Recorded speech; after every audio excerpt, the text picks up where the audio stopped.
Good morning. Good afternoon, I guess it is right now. We're getting there. Please the court. My name is Kirby McDonough. I'm an attorney for the Appellate Bank of America in this matter, and I'd like to reserve 5 minutes for rebuttal, please. Okay, thank you. Okay, this matter concerns a residential foreclosure matter, and just a brief recitation of the facts. The appellee, Mr. Demio, executed a note and mortgage with the Bank of America back in December of 2004. Moved forward a few months to July of 2005. There was a $22,000 payment made to the bank. So we acknowledge he did make that payment. We acknowledge there's a $22,000 payment made to the bank, and we're going to dispute that in a minute, both how it's to be applied. Well, but there's no question that he gave them the money. Absolutely not. We're not questioning. It's just an interpretation of what were they legally required to do with the money, right? Absolutely. I'd say we're going to attack this both procedurally as what happened in the trial court. Am I also correct that there was a default in May of 2010 and the suit followed just a few months after that? Absolutely. That's exactly what happened. But it's the failure to pay the May installment. Failure to pay the May installment, which led them to accelerate the notes, file the foreclosure action in October of 2010. That out of the way. So we're going to jump ahead to, there's pleadings filed, there's a lot of affidavits filed on behalf of the appellee. We're going to jump to the March 8th, 2012 hearing. There was a notice for a hearing to compel discovery, and that's what they appeared at the court for. And I'll go into more detail, but just a quick recitation of the facts. 7 days after this hearing, the court issues an order granting judgment on the pleadings in favor of Demio, where neither party moved for a judgment on the pleadings. Didn't he come back later, though? I mean, Mr. Demio had filed a motion for summary judgment. Yes. And I'm going to get to that. He filed it back in January of 2006. It was never noticed. It was never set. In fact, trial was actually set. You're getting ahead of it. There's one baby step at a time. Sure. He did file a motion for summary judgment. He filed an affidavit of motion for summary judgment. Did not the trial judge follow up and say, I'm sorry, I meant to say summary judgment, not judgment on the pleadings?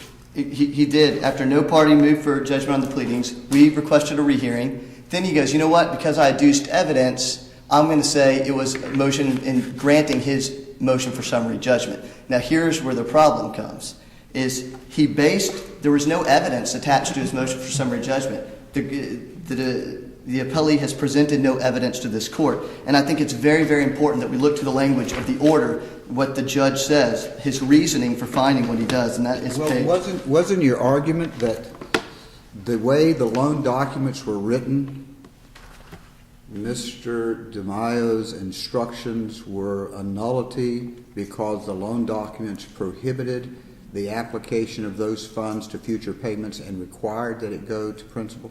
Not only does the note provide that, he's contractually bound to that. Yes. So that was your argument. That is part of the argument. In fact, at that hearing that the judge kind of took a shortcut down a black alley, he went from motion on the pleadings and then really came back and said he's going to call it summary judgment. No, at that rather bizarre hearing, yes, counsel for the bank said, Your Honor, our presentation is in our documents. You got it. We agree. Go ahead and rule. No. So why isn't why isn't this a basis of whether the judge read the documents properly or not?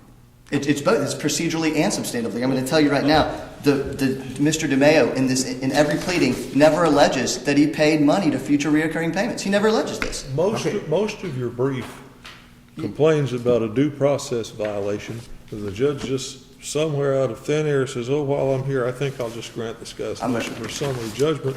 And the appellee says that the parties agreed that the judge could rule on. Let me finish. Sure. That the judge could rule on it based on the papers that were submitted. Judge, did that happen or not? Your Honor. Did that happen? No, not like that, Your Honor. I'd like to bring your attention. I have the transcript right here, Your Honor, that was provided from. This is the transcript you objected to us looking at. We did, because we didn't have enough time to look through it, but we did look through it, and it looks like that the court says we need to tee this up for a decision. That is what the trial court said, and both parties said, "Are you okay with that? You okay with that?"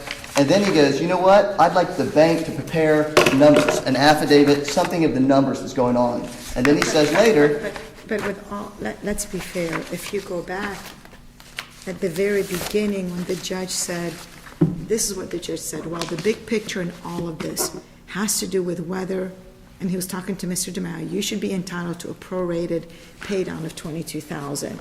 Then he says, I agree, and then the court then says, all right, here's what I'm going to do. He says, all right, my preference, if both sides would agree to this, would be instead of dragging this out, let me look at this submission, let me make a decision that comports with the law, the equity, and with common sense, and then issue a decision, and let's stop the bleeding.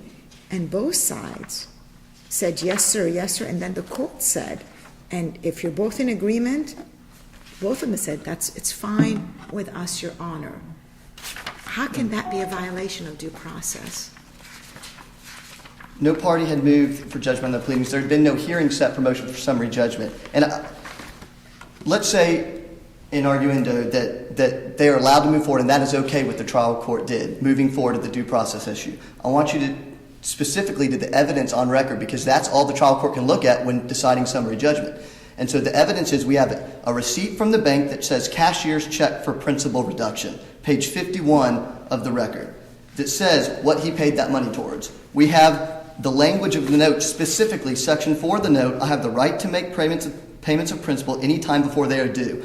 A payment of principal only is known as prepayment. I'll skip down to the last line of that paragraph. There will be no changes in the due dates on or in the amount of my monthly payment unless the note holder agrees in writing to those changes. So that says specifically in the note how any prepayment is to be applied. The cashier's check says $22,000 for principal reduction. So the way that, not to insult your intelligence, I'm sure you understand how loans work. The bank lends money, secures it with a mortgage on the home, amortizes it over 30 years. And if the trial judge made a finding that Mr. Demio gave them specific instructions, all those documents are in error. The receipt's in error if he gave them those instructions. And the judge clearly pointed out the fact that Mr. Demio has said he's given them directions. He says, if Mr. Demio is correct and he gave these directions, then this is the way it goes. That was agreed. And then counsel says, our position is stated in our papers. Judge, you're missing, with all due respect, you're missing that he never alleges that he made future reoccurring payments. He never directed to the bank. He alleged, okay, the trial judge, for whatever reason, out of the blue, said, Mr. Demio, I think is going to, he didn't say that. He said, Mr. Demio has said he gave directions when he made those payments to apply it to future payments. I will challenge you on that, Judge. That did All not right, happen. let's read what the trial judge said. I'll read the transcript to you. The big picture has to do with all of this, whether talking to Mr. Mayo, you should be entitled to pay the prorated pay down of the $22,000 based upon what you say were your directions. Now, are you telling me that Mr. Demio had never told the judge that he had given those directions? Yes, Your Honor. Then how did the judge come up with that statement? That's exactly why we're here, Your Honor, because that statement, I'm looking at the pleadings. This judge just made up a fact? That is why we are here, Judge, because he looked at evidence that wasn't on the trial court record. Now, wait a minute. That's the problem. Yes. I'm not suggesting that there was sworn testimony under oath, cross-examined. Exactly. But what I am saying is at some point in time, Mr. Demio must have said in an argument, in an informal conversation that is not evidence. Now, stay with me. I'm with you. Evidently, at some point in time, he made a statement, not evidence, I gave them directions. No, he never said that, Your Honor. He never said that to the judge. What he tells the court is, I paid $22,000 in 2005 because I got an inadequate insurance policy and I was scared of the future. So I paid $22,000 for an insurance policy that I never got. He never says, please direct this towards future reoccurring payments. He never said that to the judge, and he never told the judge. He never told the judge that he told that to the cleric receiving that money. No, Your Honor. I'm looking at the pleadings he even wrote. He says, and I'll quote you straight from his pleadings, and he stuck with this argument the whole time. How many hearings were held on this? Oh, Several, Your Were Honor. do we have transcripts of all those hearings? I don't have transcripts of every one of those hearings with me. I have transcripts of the final hearing. Well, where I really find it difficult to think that a judge, out of clear blue, out of whole cloth, would make up a statement and quote it back to him unless some point in time. I didn't say it was evidence. I didn't say it was testimony. No, absolutely. I agree. There's a problem there. There's a problem there. But I can't believe that a judge would look at him and say, the big picture is based upon what you say were your directions, that a judge would make that up. Now, my point is, if at some point in time, during one of those hearings, Mr. Demio said, I gave them directions when I paid it that I wanted this prorated, the judge, in his order, makes a factual finding of that. And that's the problem, I understand. He makes a factual finding when there is no evidence of testimony to that effect. Of course, we don't have those other transcripts, but I would grant you probably there wasn't. But it seems to me that this thing was all agreed to. See, Judge, Because the judge made the statement, everybody said, yeah, we agree. In fact, our position is in our papers. Go ahead and decide based upon our papers. I understand, Your Honor. And one point that I want to really focus on is the judge, what he did was he reframed Mr. Demio's contentions, because Mr. Demio never said, I went to the bank and made future recurring payments. He said, I made a payment. I'm ahead of my amortization schedule. Therefore, I'm not in default. Yes, you're going to be ahead of your amortization schedule if you ever make a prepayment on your mortgage, because the amortization schedule that they gave you at closing is not going to reflect that $22,000 payment. So an updated amortization schedule, he would not be ahead of his mortgage. And that was his argument. His whole argument was, I'm ahead of my amortization schedule, therefore I'm not in default. The trial judge, I don't want to say out of thin air, I don't want to put words in his mouth, changed his contentions to say, you directed this to future reoccurring payments, when there is absolutely no evidence to that. The only evidence that we have, even if you were to do that. Now, I want to ask you to use the word very clearly. Absolutely. No evidence, I understand. Evidence meaning sworn testimony. Yes. But your representation in this court is that never in any conversation did he ever make a statement, informal, otherwise, he never gave any kind of indication to the judge that he verbalized some instructions at the time he made that payment. That is exactly what I'm saying. I have no evidence of that, and I'm not the trial counsel. I was not there. All I have are the pleadings, the many affidavits that he filed. Well, that's the problem. You say how many affidavits did he file? He filed several affidavits, and I've gotten into it. There's an 800-page record we could go through. He would file it, which would be, since he is pro se, probably considered more motions. Some were a counterclaim, then he pulled back the counterclaim. At some point, he filed sworn statements of fact on something. That's what I'm getting to. He's got an affidavit. This is a sworn affidavit, and he never, in the sworn affidavit, does not talk about directing future reoccurring payments. You used affidavits in the plural a moment ago. How many affidavits are there that actually allege? I've got a notice of filing defendant's affidavit in response to plaintiff's action of $22,000 payment. This is an affidavit. This is his sworn affidavit. I purchased the buyer's protection plan. The plaintiff still does not. This is why I wanted a cushion to cover what the policy did not. The insurance addendum amends becomes a part of the note. I paid $22,000 to cover my contracted employment situation. But he goes, this is his argument. The plaintiff says in his affidavit, I owe a balance of $104,000. The amortization schedule back from the date of closing says I owe $132,000. Therefore, I am not in default and never have been. That is the argument he has presented to the court. Not that I directed a bank. Furthermore, he couldn't just walk into a bank because the note says we can't change the terms to this without both parties sign. Both parties moved for summary judgment? No. Just the defendant? Just the defendant moved for summary judgment. It was never set for hearing. Neither party moves for judgment on the pleadings. And as you see in the transcript, I agree that trial counsel says, I'm fine with that, I'm fine with that. But then the court renders this decision based on evidence that's just not there, based on even testimony. Fine with it until you didn't get the answer you liked. But most of your brief was consumed with all these due process arguments. I understand that, Your Honor. There was a lot of due process argument. What I'm interested in is whether he should have granted it or not. I think that the substantive argument is a lot stronger argument that there is absolutely no. We agree on that. So what time is left to you? Okay, I will save some time for rebuttal and let Mr. DeMeo. Okay, you're at 13:25, That's so you've fine. got a couple minutes. Okay. Hi, folks. Mr. DeMeo, before you begin, let me just give you one instruction. It's going to be very tempting for you to come up and say, this is what I said, and this is what I said, and this is what I said, and that's not in our record, okay? Okay. So it's going to be important that we argue what's in the record. Absolutely. And not, you're not a witness. You're an advocate, not a witness, okay? Yes, sir. That's a fine line for someone doing but as long as you understand that we're in good shape. I'm Okay. pro se and of this property, which is my homestead. What I planned on doing is, I think I practiced in front of 3 mirrors. It took about 6 minutes to go through from head to toe what happened, but I want to rebut some of the comments he's made specifically about the future I have a payments. question for you. Sir, Your motion for summary judgment contained an affidavit asserting certain facts, correct? correct. What were those facts? That's an excellent question. I was just going to get to that. I am more like a parrot, and I repeat their evidence.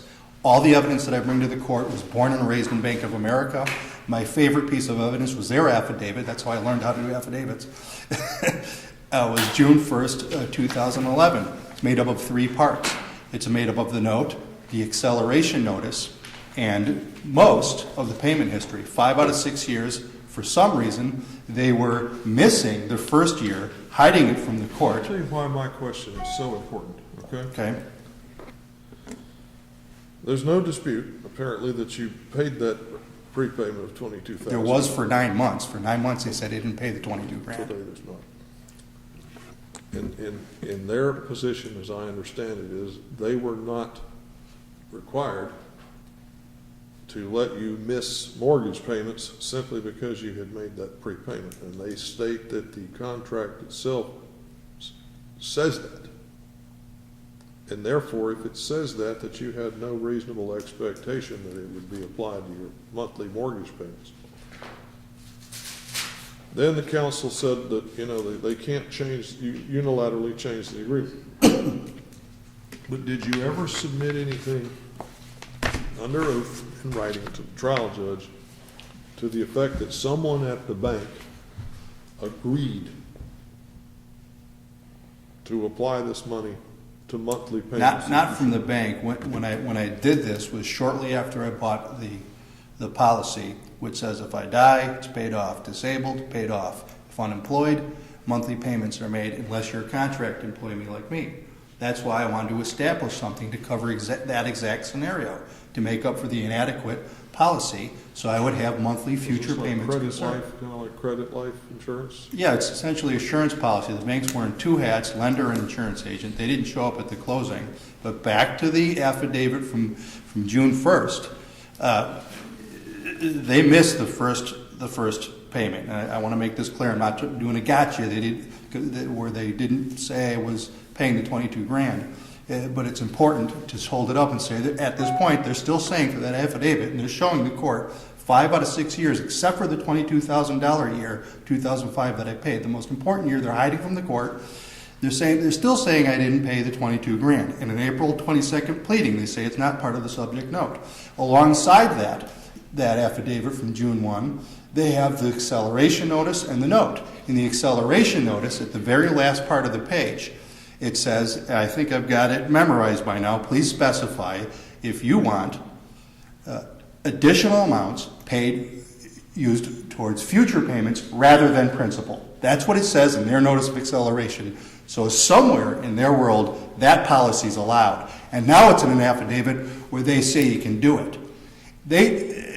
By the time we get to an August 10th hearing, I whip out the receipts, statements from my banking account, from checking account showing I proved I paid it. So now I've popped that bubble, fact on the table, I paid the 22 grand. The other bubble that they're raising in the air, yeah, you can use additional monies towards future payments, except instead of principal. Now that they know I have additional monies, they want to take that away, and now they switch gears and argue you can't use it's only for principal. You're telling me, as I understand it, that notwithstanding what the loan agreement says, that there's some other document that came from this bank. Absolutely. That gave you the impression that you could take that extra money and use it for this purpose instead of just paying down the principal. Yeah, and we're going back to 2004. shortly after the transaction. That's the acceleration notice? Well, the acceleration notice was served in the summer of 2010, but they turned it into an affidavit in June of 2011, and it says, But that couldn't have been the basis of your reliance when you made the payment in 2004. no, it wasn't, Judge, but it certainly matches it. It's like they took the glove and... So you're saying that evidence is that it could be done as opposed to... Not only it could be done, but that notice also says this is how you cure, this is a way to solve defaults. Please specify, and I'm reading specific, please specify if you want additional amount applied to future payments rather than principal. That's their language in their document of how to cure. You understand the procedural problem we have. The trial judge, first of all, called this result a granting of a ruling on a request for motion of the competing motions on the pleadings. When technically there were no motions for judgment on the pleadings, so that was incorrect. When that was challenged, he changed it something he called a summary judgment. But at the same time, in rendering summary judgment, he made some findings of fact, which is something that you don't do at summary judgment. It goes to a trier of fact. So we've got some procedural issues with the way he styled this. The question is, what did he actually do and what is meant by that order that he entered? And procedurally, is it possible? Well, they were given notice of the summary judgment. I understand, but summary judgment means that there are no facts to be considered, and that as a matter of law, this is the ruling. Yet when you read this order, the judge says, he went in, he gave these directions, that's a finding of fact.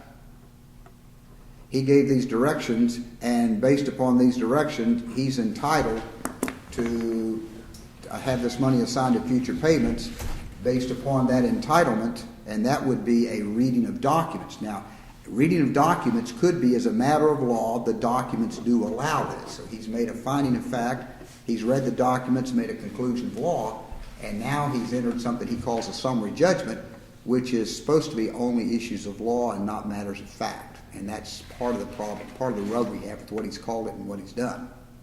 Well, the thing is that they agreed to let the judge rule without any further pleadings or any other hearings. So your position is they agreed to this basically being the hearing as opposed a final hearing as opposed to a summary judgment hearing. Yeah, at the time, we had beat this issue like a dead horse. We had been hearings, I think, March 2nd, November 17th, August 10th.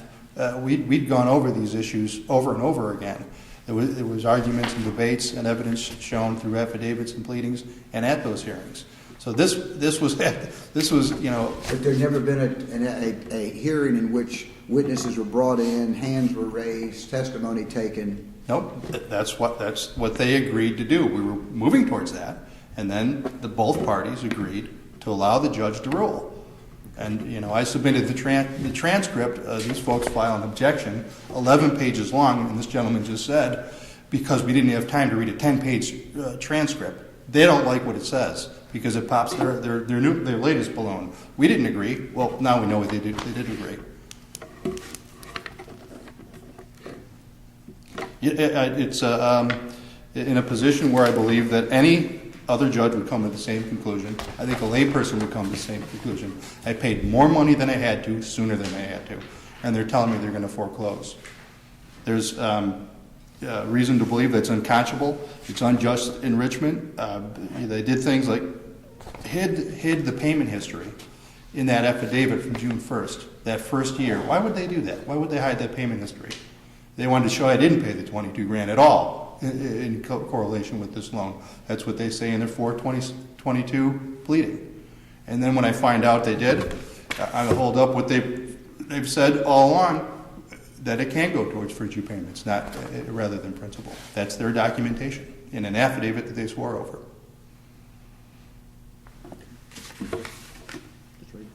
No questions. Thank you. Okay. I have a question for you, young man. Excuse me, Your Honor? I have a question for you. Yes, sir. Actually, several. Yes, sir. Please understand that my brain is much older than yours and probably not hardly anywhere near as efficient. But I take baby steps. Yes, sir. Again, there's no dispute that he paid the $22,000.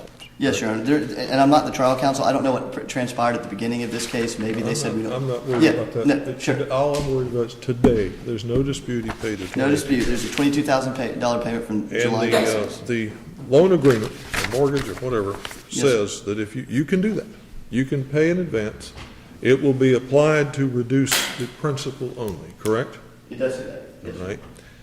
But it will not be used to lower or skip mortgage payments. Yes, exactly. In fact, the last paragraph says you'll pay each monthly payment as it is, as he did for 3 years. But by paying down the principal, if that's what the money should be used for, that is presumably some advantage to the borrower. Over the life of the loan, you will save a significant amount of money. Over the life of the loan, That is meaning the- when you get to the end of the payout, and you're paying down principal only, at that point, that money's already been paid.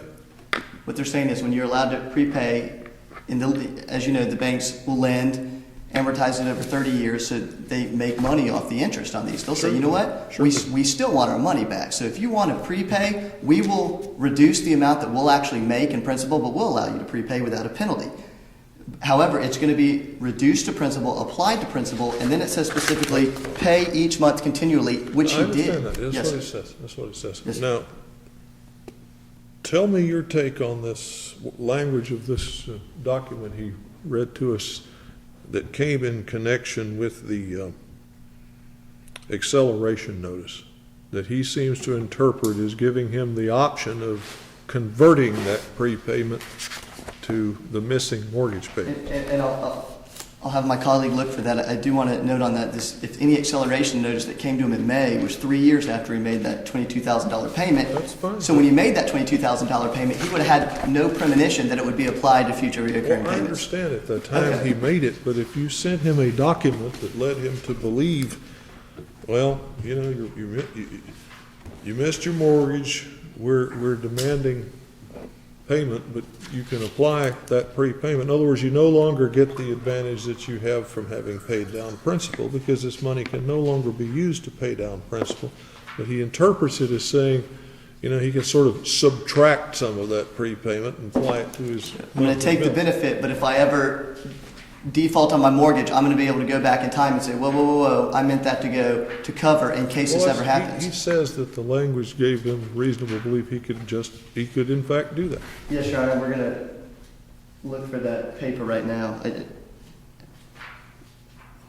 And more importantly, while he's finding this, I just want to, he did acknowledge that he never went to a branch and said future recurring payments, as the order says that he did.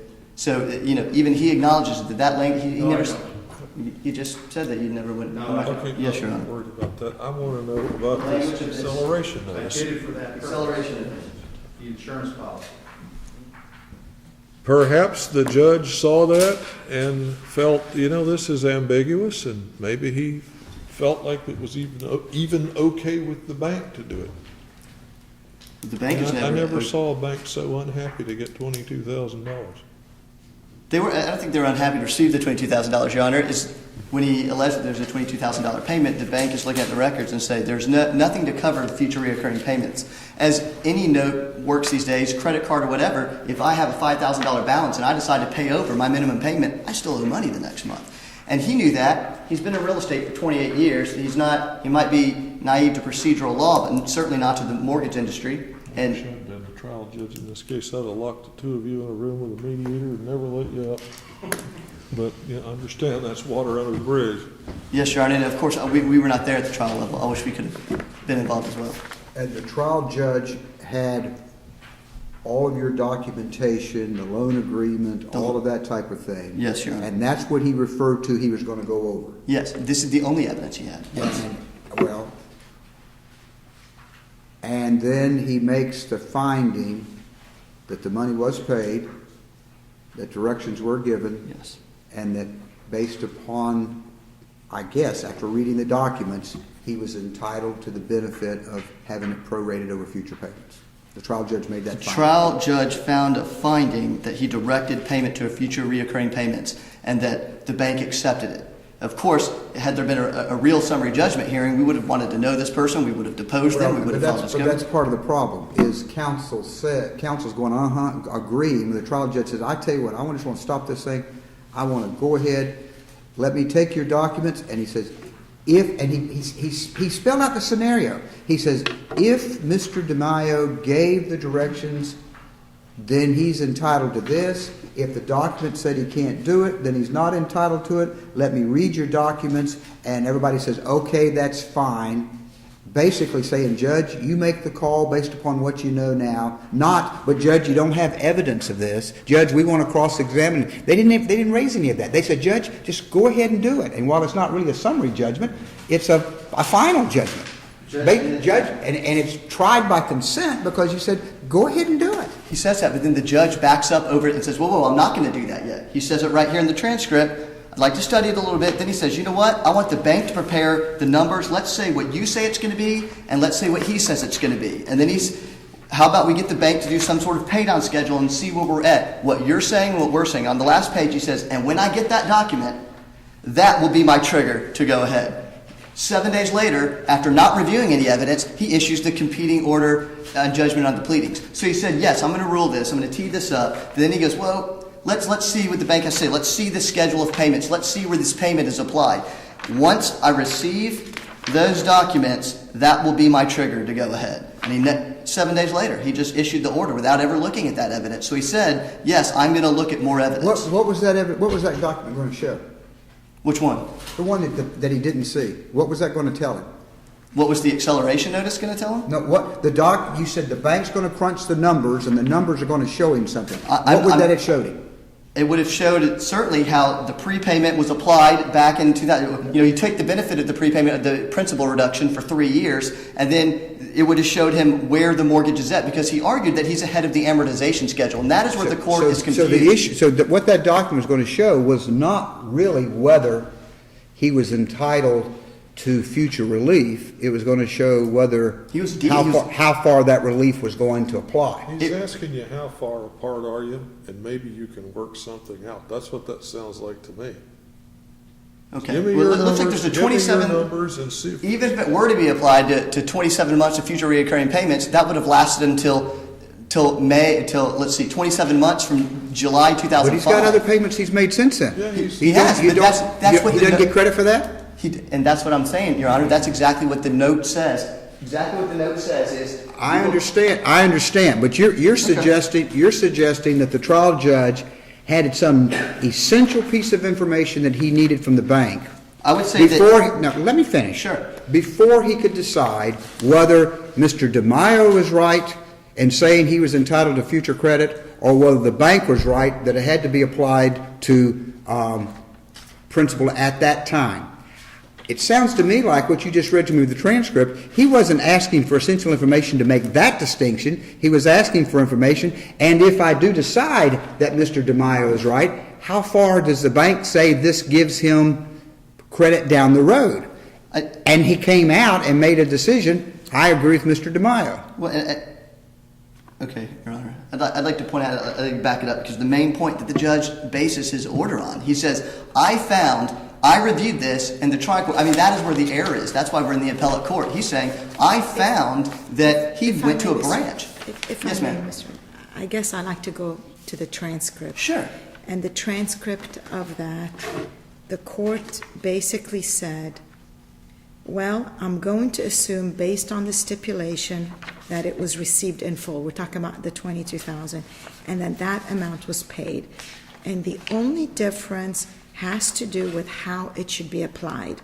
Yes, sir, by both Mr. Demio and Mr. Esposito. Then the court said, and do we have an agreed upon date up through which, if I were to go with the defense's theory, which is Mr. Demio's theory, when that would be paid up through? Do we know that? And that's when they were talking about numbers, and Mr. Esposito said, I have to get the math. And the court said, well, here's what I'd like to do. I'm going to ask for the bank to provide me the numbers, and then this is what they're talking about, waiting to get those numbers. And at the very end of that transcript, the court said, and try in short order to bring this thing to a conclusion. That leads me the impression the parties, as well as the court, asked the court to bring this all to an end. It goes back to a due process. I realize your position about you're objecting certain things, but if the parties would agree to have the court decide on an issue, where would the due process violation come in? And I go back to that. And as I briefed this, when we first briefed this, I was not the trial counsel. When we asked the trial counsel, any transcripts, any evidence that we can have so we can support our argument to the court? No trial transcripts. In your brief, you say that had the $22,000 been applied to installments, it would have covered 27 months. And he missed 5 payments. No, he hasn't paid since May 1st, 2010. So there's been no mortgage payments for almost 27 months. He won the case. What's that? He won the case. Okay, so here it is. And I think we're losing focus of the actual order that he did, or the evidence, Okay, because you were... Let me stop. You say in your complaint you missed the May installment. May installment, missed it. And then you filed your complaint in October.